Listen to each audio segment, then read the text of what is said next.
Dr. Brown, thank you so much for joining us here on MD Newsline Podcast. Can you please introduce yourself to our audience? Thank you so much for having me, Esther.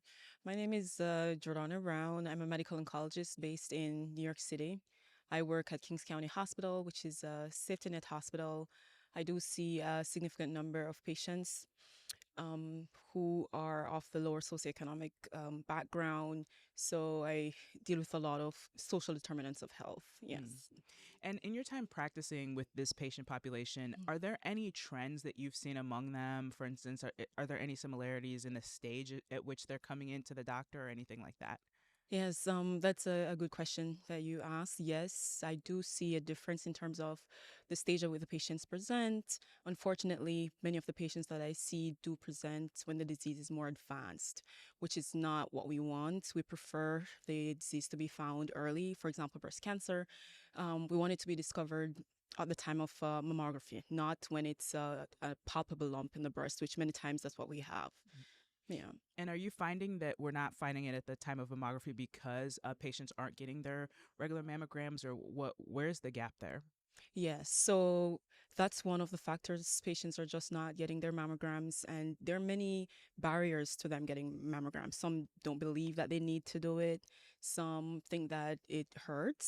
Some think they're being exposed to radiation therapy and religious convictions. So we have all of those things to explain why, those reasons to explain why patients do not get their mammograms on a routine basis.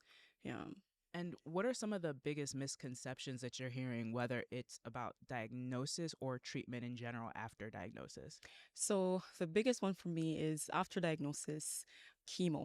So our patients, like many of them, are not into that at all. They hear a lot of stories. Oh, the chemo is going to kill you faster than the cancer, and it doesn't make sense to take it if you're going to die anyway. So those are the things that I hear a lot, and it's a lot of educating and Mm-hmm. counseling to get the patients to understand that this is not the case, and breast cancer or any other cancer for that matter is very heterogeneous, and it's not one size fits all. Yeah.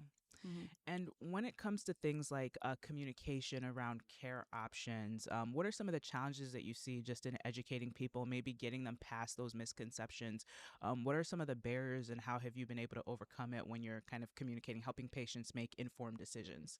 Yeah, so one of the main ones that I've encountered is uh, the lack of trust. So believing that doctors are just trying to experiment on them. And also the religious conviction is a huge one as well. I don't need to take this medicine. God is going to heal me. I can just pray about it. So yeah,